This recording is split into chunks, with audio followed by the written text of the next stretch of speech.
Everyone, welcome back to GK Today. मेरा नाम है नुज़हत सना और इस वीडियो में हम कवर करेंगे current affairs. But before that, if you are looking for the English version of this particular video, you can refer to our new channel GK Today 2.0। The link has been given in the description box, you can refer to it from there. इसके अलावा जो भी हमारे Hindi students हैं उनको मैं बता दूं कि ये questions GK today Android application में चल रही हमारी डेली 20 MCQ सीरीज 2022 से लिए गए हैं। इसलिए अगर आप इन क्वेश्चंस को टेक्स्ट फॉर्म में चाहते हैं इसके एक्सप्लेनेशन और क्विज के साथ, तो आप ज्वाइन कर सकते हैं हमारी इस डेली 20 MCQ सीरीज को, जो कि अवेलेबल है जीके टुडे एंड्रॉयड एप्लीकेशन पे। तो अब आपका ज़्यादा टाइम नहीं लेते हुए चलिए शुरू करते हैं। Good morning everyone, welcome back to GK Today. और आज हम डिस्कस करेंगे 13 मई के सबसे मोस्ट इंपॉर्टेंट करंट अफेयर्स। तो चलिए शुरू करते हैं। Which country launched the affordable connectivity programme to provide subsidies on the internet service to the lower income household. तो कौन सी ऐसी कंट्री है जिसने अफोर्डेबल कनेक्टिविटी प्रोग्राम को लॉन्च किया है अपनी कंट्री में, जिसके अंदर में सब्सिडी प्रोवाइड की जाएगी इंटरनेट सर्विस पे जो भी लोअर इनकम हाउस होल्ड है उनको। तो ये कौन सी कंट्री है? यूएसए। ठीक है, इन्होंने डिसाइड किया है कि 20 इंटरनेट कंपनीज को इसमें इन्वॉल्व करके और उनको अब डिस्काउंटेड सर्विसेज पे लोगों को इंटरनेट प्रोवाइड करना है जो कि लो इनकम कैटेगरी से बिलोंग करते हैं। ठीक है, तो ये $14.2 बिलियन की फंडिंग हुई है इसमें, और ये प्रोग्राम जो है ये पार्ट है $1 ट्रिलियन इंफ्रास्ट्रक्चर पैकेज का। आपको याद होगा इसके बारे में, ये यूएसए ने अनाउंस किया था लास्ट ईयर। और इस नए प्रोग्राम के तहत अब 48 मिलियन हाउस होल्ड ऐसे हैं जो कि एलिजिबल होंगे $30 मंथली इंटरनेट प्लान्स के लिए फॉर 100 मेगाबिट्स पर सेकेंड, या फिर इससे भी ज़्यादा स्पीड प्रोवाइड की जाएगी। ठीक है, अब हम लोग यूएसए के बारे में कुछ इंपॉर्टेंट चीज़ें देखेंगे जिसकी वजह से यूएसए हाल फिलहाल न्यूज़ में बना हुआ था। सबसे पहले हमने देखा था कि president of Ukraine Vladimir Zelensky ने यूएसए को ये रिक्वेस्ट की थी कि वो रशिया को डेजिग्नेट करें as a state sponsor of terrorism. ठीक है, तो यूएसए उन कंट्रीज को ये टैग देता है जो कि टेररिज्म के अंदर में आती हैं या फिर उनसे कुछ रिलेटेड मामला होता है उनका। और याद रखिएगा, अभी प्रेजेंट में सिर्फ 4 कंट्रीज को यूएसए ने ये टैग दिया हुआ है। कौन सी कंट्रीज हैं ये? सीरिया, ईरान, नॉर्थ कोरिया और क्यूबा। ठीक है, तो अब president of Ukraine Vladimir Zelensky का ये कहना है कि आप रशिया को भी इस कैटेगरी में अपने शामिल करें। ठीक है, इसके बाद हमने देखा था कि कुछ दिनों पहले यूएसए ने एक एमेट एंटी लिंचिंग एक्ट को पास किया है फाइनली, और इसके अंदर में अब लिंचिंग एक हेट क्राइम की तरह समझा जाएगा और इसके अंदर में मैक्सिमम पनिशमेंट 30 साल तक का मिल सकता है जो भी कोई ये करते हुए पाया गया उस पर। ठीक है, देखिए इसके अलावा हमने ये भी देखा था कि यूएसए ने हाल ही में 7 कंट्रीज को अपनी प्रायोरिटी वॉच लिस्ट में इंक्लूड किया है। इसके बारे में हमने पहले बात की है, तो आपको इन 7 कंट्रीज का नाम कमेंट्स में लिखना है। ठीक है, नेक्स्ट क्वेश्चन देखते हैं। Which is the first state in the country to offer the breakfast in the government school. तो कौन सा ऐसा पहला स्टेट बन गया है कंट्री के अंदर जो कि अब से गवर्नमेंट स्कूल्स में बच्चों को ब्रेकफास्ट प्रोवाइड करेंगे? ये है स्टेट तमिलनाडु। ठीक है, तो यहाँ के जो चीफ मिनिस्टर हैं MK स्टालिन, इन्होंने इस स्कीम को अनाउंस किया है उन बच्चों के लिए जो कि क्लास 1 से लेके 5 तक पढ़ते हैं। ठीक है, बेसिकली इसमें टारगेट हैं हमारे मैल नरिश्ड चिल्ड्रेन जिनको कि प्रॉपर न्यूट्रिशन नहीं मिल पाते हैं। ठीक है, और याद रखिएगा तमिलनाडु पायनियर भी है मिड डे मील स्कीम का। फाइन। ठीक है, इसके अलावा चंडीगढ़ ने हाल ही में बैन कर दिया है यहाँ पे पोस्टर और बैनर्स को लगाना विदाउट प्रायर परमिशन। ठीक है, तो अब यहाँ पे जो भी लोग हैं उनको अगर पोस्टर या बैनर लगाना है तो उन्हें पहले परमिशन लेनी पड़ेगी, उसके बाद ही ये लगा सकते हैं। और अगर इन्होंने इसको कॉन्ट्रडिक्ट किया, नहीं मानी ये बात, तो फिर उनके ऊपर पेनल्टी भी लग सकती है। ठीक है, तो चंडीगढ़ म्यूनिसिपल कॉरपोरेशन ने हाल ही में फाइन लगाया है 29,390 रुपीज़ का। किसके ऊपर? एक पॉलिटिकल पार्टी के चीफ हैं उनके ऊपर लगाया था। और किस लिए? क्योंकि ये बैनर्स और पोस्टर्स को सिटी में लगा रहे थे इलीगली, मतलब इन्होंने परमिशन नहीं ली थी। ठीक है, तो ये पहला ऐसा ओकेजन था जब चंडीगढ़ म्यूनिसिपल कॉर्पोरेशन ने किसी के ऊपर फाइन लगाया था अंडर दिस स्कीम। ठीक है, अब कुछ और स्कीम की बात करें तो हाल ही में उत्तराखंड स्टेट ने एक मोबाइल एप्लीकेशन लॉन्च किया है एंटी करप्शन के लिए, जिसका नाम है 1064 एंटी करप्शन मोबाइल एप्लीकेशन। ठीक है, तो पूछा जा सकता है कि ये कौन से स्टेट का है? याद रखिएगा उत्तराखंड। इसके अलावा महाराष्ट्र स्टेट ने हाल ही में बस सर्विस लॉन्च की है जो कि पूरे तरीके से डिजिटल टिकटिंग सिस्टम के ऊपर बेस्ड है। मतलब इसमें जो टिकट का सिस्टम है वो कम्प्लीटली डिजिटल हो चुका है। ठीक है, अब आपको कमेंट्स में लिखना है कि इंडिया की पहली वाटर टैक्सी सर्विस ये कौन से स्टेट ने लॉन्च की थी। अपने जवाब आप कमेंट्स में ज़रूर लिखिएगा। ठीक है, next question, which is the first Indian company to cross $100 billion annual revenue. तो मुकेश अंबानी की रिलायंस इंडस्ट्रीज लिमिटेड पहली ऐसी इंडियन कंपनी बन गई है जिसने $100 बिलियन का जो चेकमार्क होता है उसको क्रॉस कर लिया है एनुअल रेवेन्यू के टर्म्स में। ठीक है, तो अगर हम 2021 से 22 फिस्कल की बात करें तो रिलायंस ने प्रॉफिट कमाया 60,705 करोड़ रुपीस। रेवेन्यू था इनका 7.92 लाख करोड़ रुपीस। इसको अगर डॉलर के टर्म्स में बात करें तो $102 बिलियन समथिंग आएगा। ठीक है, इनकी अर्निंग बेसिकली किस वजह से इंक्रीज हुई? सबसे पहले हाई ऑयल रिफाइनिंग मार्जिन्स की वजह से, फिर टेलीकॉम में बहुत ज़्यादा ग्रोथ देखा गया इनकी कंपनी के अंदर, फिर डिजिटल सर्विसेज में इन्होंने बहुत काम किया है और इनका रिटेल बिजनेस भी काफ़ी स्ट्रॉन्ग देखा गया। ठीक है, तो इनके जो ब्रॉडबैंड सब्सक्राइबर्स हैं ऑब्वियसली वो बहुत ज़्यादा इंक्रीज़ हुए हैं। फिर ऑनलाइन रिटेल इनका काफ़ी अच्छा रहा और इन्होंने जो नए एनर्जी इन्वेस्टमेंट किए वो भी इनके लिए काफ़ी अच्छे साबित हुए। ठीक है, तो ये ओवरऑल ये सारा कुछ मिला के इनकी अर्निंग्स राइज हो गई और ये पहली ऐसी इंडियन कंपनी बन गई है जिसने $100 बिलियन का एनुअल रेवेन्यू चेकमार्क क्रॉस कर लिया है। देखिए, इसके अलावा इंडिया की सबसे बड़ी इनिशियल पब्लिक ऑफरिंग जो कि प्रोवाइड कर रही है LIC, ये कम्प्लीटली अब बुक हो गई है हर कैटेगरी में। ठीक है, तो जो भी पॉलिसी होल्डर्स हैं उनके लिए कितना बुक था? 6.11 टाइम्स। फिर जो एम्प्लॉयज़ हैं उनके लिए बुक था 4.39 टाइम्स। रिटेल इन्वेस्टर्स के लिए था 1.99 टाइम्स। फिर इसके बाद जो क्वालिफाइड इंस्टीट्यूशनल बायर्स होते हैं उनके लिए था 2.83 टाइम्स। फिर नॉन इंस्टीट्यूशनल इन्वेस्टर्स के लिए था 2.91 टाइम्स। ऑल द डेटा उतना रेलिवेंट नहीं है, समझाने के लिए बता रही हूँ सिर्फ। तो गवर्नमेंट ने टोटल 21,000 करोड़ रुपीस रेज किए हैं by selling 3.5% stake in LIC। ठीक है, तो ये पूछा जा सकता है कि 3.5% स्टेक LIC में सेल करने के बाद टोटल अमाउंट गवर्नमेंट ने कितना रेज किया? आंसर हो जाएगा 21,000 करोड़ रुपीस। ठीक है, इसके अलावा हमने पिछले दिनों देखा था कि 100th यूनिकॉर्न ऑफ इंडिया कौन बन गई है? ओपन, जो कि एक न्यू बैंकिंग फिनटेक पोर्टल है। और यूनिकॉर्न का मतलब क्या होता है? ऐसी कंपनीज जो कि $1 बिलियन की वैल्यूएशन पे पहुंच जाती हैं जबकि ये लिस्टेड नहीं होती हैं स्टॉक मार्केट में। ठीक है, तो 100th यूनिकॉर्न ऑफ इंडिया है ओपन, ये याद रखिएगा। ठीक है, next question, which country has proposed a European political community for the countries hopeful of joining the European union.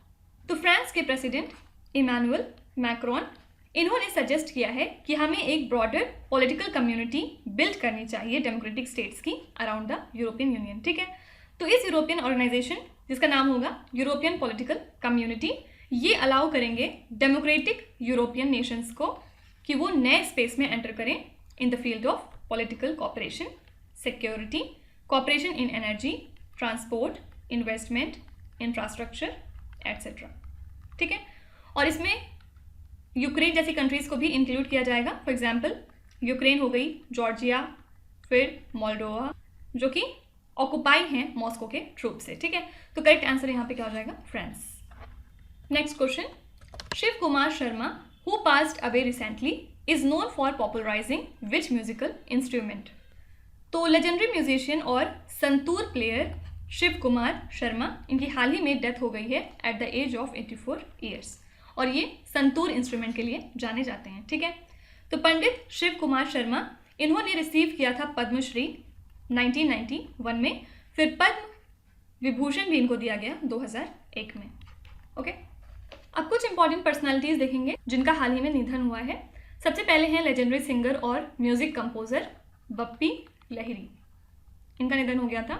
उसके बाद हैं बंगाली सिंगर संध्या मुखर्जी, इनकी हाल ही में डेथ हुई है at the age of 90 years. ठीक है, और ये क्यों इंपॉर्टेंट है? क्योंकि इन्होंने पद्मा अवार्ड को एक्सेप्ट करने से मना कर दिया था इस साल जनवरी 2022 में, राइट। और इनके साथ दो पर्सनैलिटीज़ और थी जिन्होंने पद्मा लेने से मना किया था। फर्स्ट हैं इसमें बुद्धा देव भट्टाचार्य, और ये फॉर्मर चीफ मिनिस्टर हैं वेस्ट बंगाल के, इन्होंने मना कर दिया था सबसे पहले। और सेकेंड है तबला एक्सपोनेंट आनंदया चैटर्जी। ठीक है, तो ये 3 लोग ऐसे थे जिन्होंने पद्मा लेने से मना कर दिया था। फाइन। इसके अलावा पद्म भूषण की बात करें तो कुछ इंपॉर्टेंट लोग जिनको दिया गया था, सबसे पहले इसमें है global head of Microsoft Satya Nadella, इनको मिला था। फिर हैं हेड ऑफ गूगल सुंदर पिचई, इनको भी दिया गया था। फिर वैक्सीन मेकर्स हैं कुछ, Cyrus Poonawalla serum institute of India से, इनको दिया गया था। और कृष्णा एला और सुचित्रा एला, ये दोनों हैं भारत बायोटेक से, इनको भी प्रेजेंट किया गया था इस साल का पद्मा अवार्ड। ठीक है, आपको कमेंट से बताना है कि परम विशिष्ट सेवा मेडल ये किसको प्रेजेंट किया गया था। इसके अलावा हमने देखा था कि लेजेंडरी सिंगर लता मंगेशकर का भी हाल ही में निधन हो गया था at the age of 92 years, और इन्होंने रिसीव किया था दादा साहेब फाल्के अवार्ड 1990 में, Padma Bhushan in the year 1969, और बाद में इनको भारत रत्न भी दिया गया 2001 में। ठीक है, नेक्स्ट क्वेश्चन पे आते हैं। Romain Rolland book prize is awarded to the best translation of which language book into Indian language और इन इंग्लिश। तो ये प्राइज उन लोगों को दिया जाता है जो कि फ्रांस की बुक्स को ट्रांसलेट करते हैं इंडियन लैंग्वेज में। ठीक है, तो एक फ्रेंच नॉवेल है जिसका नाम है द म्यूरसॉल्ट इन्वेस्टिगेशन, इसको हाल ही में 5th रोमैन रोनाल्ड बुक प्राइज दिया गया, और ये डेब्यू नॉवेल थी अल्जेरियन राइटर और जर्नलिस्ट कामिल डाउट की, और ये अवार्ड दिया गया ट्रांसलेटर त्रिनंजन चक्रवर्ती को और पब्लिशर पत्रा भारती को। ठीक है, लेकिन इसके अलावा सेंट्रल गवर्नमेंट ने हाल ही में रिलीज़ की है सिविल रजिस्ट्रेशन सिस्टम रिपोर्ट 2020, जो कि बेस्ड होती है on the birth and the death rate. ठीक है, तो इस रिपोर्ट के अंदर में इन्होंने ये बताया कि जो बर्थ हैं वो डिक्रीज हो गए हैं फ्रॉम 2.48 करोड़ जो 2019 में था, और अब ये हो चुका है घट के 2.42 करोड़ इन द ईयर 2020। ठीक है, तो डेथ में हमने देखा कि 2.4% का डिक्रीज था। और अगर बर्थ की बात करें तो जो नंबर ऑफ रजिस्टर्ड बर्थ हैं वो इंक्रीज हो गए हैं 76.4 लाख से, ये वैल्यू थी 2019 में, और अब हो चुके हैं ये 81.2 लाख 2020 में। ठीक है, तो इसमें हमें 6.2% का इजाफा देखने को मिला। ठीक है, तो याद रखिएगा डेथ रेट इंक्रीज हुआ है और बर्थ रेट डिक्रीज हुआ है। Fine. Next question, India recently established a business commission to fast track the free trade agreement with which country. तो confederation of Indian industry and Britain की biggest business organization CBI, इन्होंने साथ में एक memorandum of understanding sign किया है, जिसके अंदर में इन्होंने ये डिसाइड किया है कि ये एक नया ज्वाइंट कमीशन सेटअप करेंगे जिसका नाम होगा UK इंडिया बिजनेस कमीशन। ठीक है, एम क्या है, दोनों कंट्रीज के बीच का कोलैबोरेशन इंक्रीज करना और UK India free trade agreement के डेवलपमेंट को और ज़्यादा फास्ट ट्रैक करना। ठीक है, तो करेक्ट आंसर हो जाएगा UK। ठीक है, इसके अलावा हम सेलिब्रेट करते हैं नेशनल टेक्नोलॉजी डे कब, 11th ऑफ मे को। ठीक है, क्या स्पेशल हुआ था इस दिन, क्योंकि ये सेम डे है इन द ईयर 1998 जब हमारी कंट्री ने सक्सेसफुली कंडक्ट किया था फेमस पोखरान न्यूक्लियर टेस्ट का, कहाँ पे, पोखरान राजस्थान में। ठीक है, और तब प्राइम मिनिस्टर कौन थे इंडिया के, अटल बिहारी वाजपेयी, और इस ऑपरेशन का नाम हमने दिया था ऑपरेशन शक्ति, जिसके अंदर में इंडिया को इंडिपेंडेंट न्यूक्लियर पावर बनाने का डिसाइड किया गया था। ठीक है, और इस मिशन को सुपरवाइज किया था उस टाइम के DRDO के chief APJ Abdul Kalam. Fine, तो पूछा जा सकता है कि नेशनल टेक्नोलॉजी डे हम कब सेलिब्रेट करते हैं, 11th ऑफ मे को। Next question, how many Indians have been awarded the Pulitzer prize 2022। तो हाल ही में पुलित्जर प्राइज के winners in journalism, books, drama और म्यूजिक अनाउंस किया गया है, और इंडिया को 4 अवार्ड मिले हैं। ठीक है, तो इस फोटोग्राफर दानिश सिद्दीकी, इनको पोस्टुमसली अवार्ड दिया गया in the category of feature photography. उसके बाद सेकंड है अदनान अबीदी, जिनको ये अवार्ड दिया गया। फिर थर्ड हैं सना इरशाद मतू, और फोर्थ हैं अमित डावे। ठीक है, तो ये 4 इंडियंस हैं जिनको पुलित्जर प्राइज दिया गया है। Next question, which is the venue of the Jain international trade organisations JITO connect 2022 conference. तो प्राइम मिनिस्टर नरेंद्र मोदी ने हाल ही में एड्रेस किया inaugural session of Jain international trade organisations JITO connect, और यहाँ पे union minister for road transport and highways Nitin Gadkari भी मौजूद थे। ठीक है, तो कॉन्फ्रेंस कहाँ पे ऑर्गेनाइज किया गया? पुणे में। और प्राइम मिनिस्टर ने यहाँ पे ये भी अनाउंस किया कि अब इन्वेस्ट किया जाएगा 5 मेजर फील्ड्स में, जिसका नाम दिया गया अर्थ। ठीक है, अर्थ का फुल फॉर्म क्या है?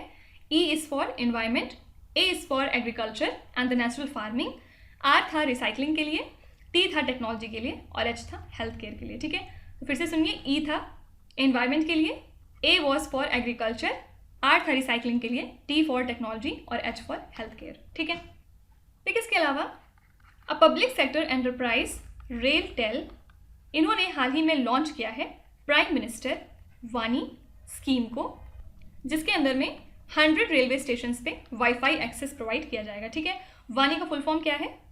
वाईफाई एक्सेस नेटवर्क इंटरफेस, और ये एक प्रोग्राम है डिपार्टमेंट ऑफ टेलीकॉम का, जिसके अंदर में जो इंटरनेट ब्रॉडबैंड है उसका यूसेज ईज किया जाएगा, मतलब फैसिलिटेट किया जाएगा। ठीक है, तो wifi network of RailTel spread होगा across 6102 railway station of the country. ठीक है, तो पूछा जा सकता है कि पीएम वानी स्कीम जो कि हाल फिलहाल न्यूज़ में है, ये कौन सी सर्विस से रिलेटेड है या फिर इसका फुल फॉर्म क्या है? तो याद रखिएगा वाईफाई एक्सेस से रिलेटेड है, और अगर फुल फॉर्म पूछेंगे तो क्या हो जाएगा? WiFi access network interface. ठीक है, next question, world lupus day is observed each year on 10th of May. What is lupus? तो वर्ल्ड ल्यूपस डे हम ऑब्जर्व करते हैं 10 मई को, ताकि इस क्रोनिक एंटो इम्यून डिजीज से फाइट किया जाए और इसके बारे में अवेयरनेस फैलाई जाए। ठीक है, तो इस डिजीज़ में होता क्या है, जो इम्यून सिस्टम है वो मैल फंक्शन करता है और वो डिफ्रेंशिएट बेसिकली नहीं कर पाता है पैथोजेंस और हेल्दी टिश्यू के बीच में। ठीक है, तो फाइनली रिजल्ट क्या होता है, जो एंटीबॉडीज़ हैं वो हमारे हेल्दी टिश्यूज़ को डिस्ट्रॉय करना शुरू हो जाती हैं। ठीक है, तो ये एक तरह की डिजीज़ होती है।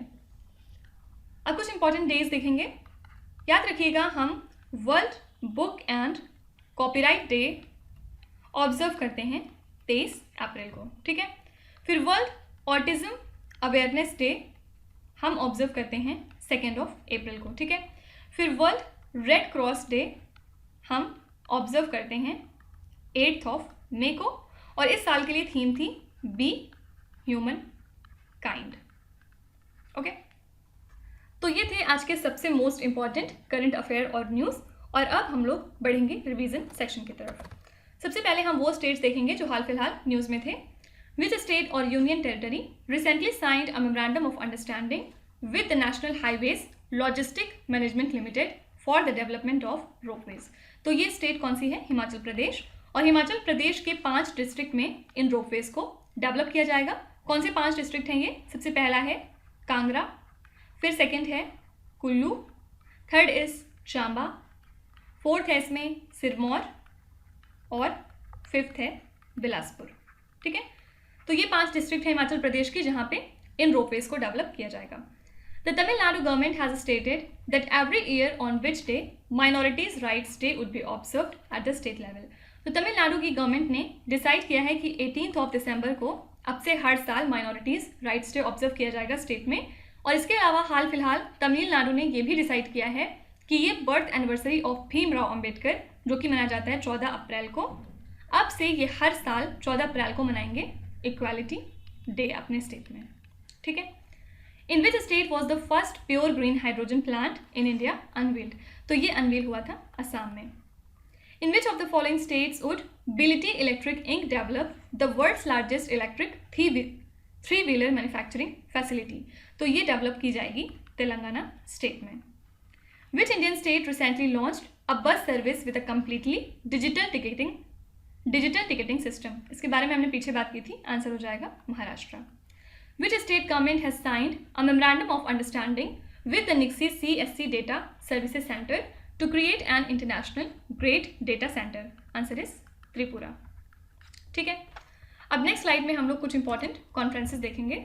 Which of the following companies has bought Poly, a manufacturer of conference room goods, with the goal of becoming a full hybrid company?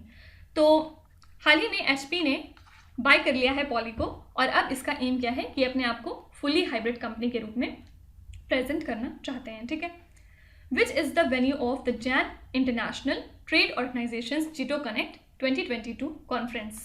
इसके लिए वेन्यू था पुणे, हमने पीछे बात की थी इसके बारे में। Which city is the host of the प्लास्ट India 2023, जो कि 11th इंटरनेशनल प्लास्टिक एग्जीबिशन और कॉन्फ्रेंस है? आंसर हो जाएगा India. Which country hosted the international conference on disaster resilient infrastructure? इसको होस्ट किया इंडिया ने।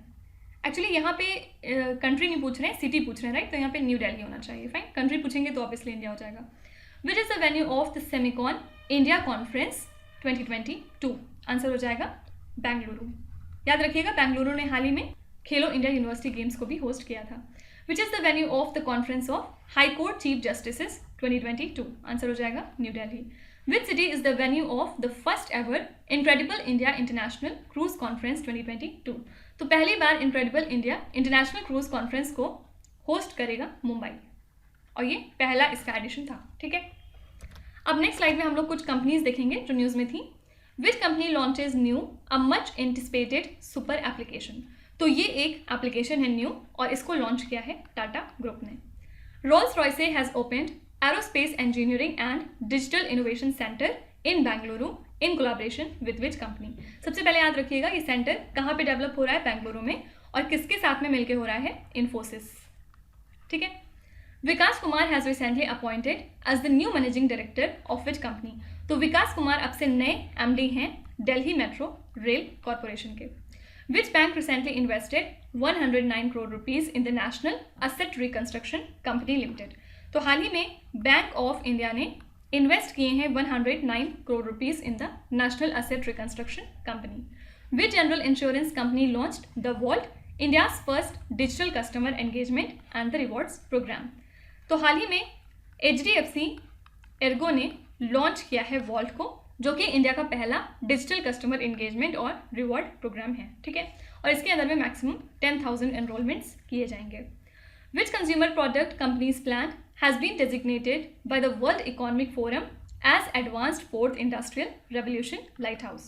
ये कौन सी कंपनी है? आंसर है हिंदुस्तान यूनिलीवर लिमिटेड। ठीक है, तो इतनी कंपनीज आजकल न्यूज़ में हैं जो कि आपको याद रखनी है, एग्जाम में पूछी जा सकती हैं। तो अब आ जाते हैं आपके क्विज पे, जो कि लास्ट पार्ट होता है आपका। यहाँ पे 5 क्वेश्चंस हैं जो कि आपको ध्यान से पढ़ने हैं, और इसका जवाब आपको कॉमेंट्स में लिखना है। तो वीडियो को पॉज करिए और ध्यान से एक एक करके क्वेश्चन को पढ़िए। जो भी आपको आते हैं वेल एंड गुड, जो नहीं आते हैं कोई बात नहीं, विद टाइम डेफिनेटली आपका स्कोर इंप्रूव करेगा। बस आपको कंसिस्टेंट और परसिस्टेंट रहने की ज़रूरत है। So that's it for today. I hope you have like the session. आज का सेशन आपको कैसा लगा ज़रूर बताइएगा कमेंट्स में। साथ ही साथ आपका कोई भी रिव्यू है, फीडबैक है या फिर सजेशन है तो वो भी आप हमें बता सकते हैं। हमें जानकर खुशी होगी और हम पूरी कोशिश करेंगे उसको इम्प्लीमेंट करने की। तो कल फिर हम लोग मिलेंगे सेम टाइम सेम जगह, कल के करंट अफेयर्स के साथ। Till then stay tune. Thank you so much for watching and please do not forget to subscribe to GK Today. With this, me Nusrat Sana signing off.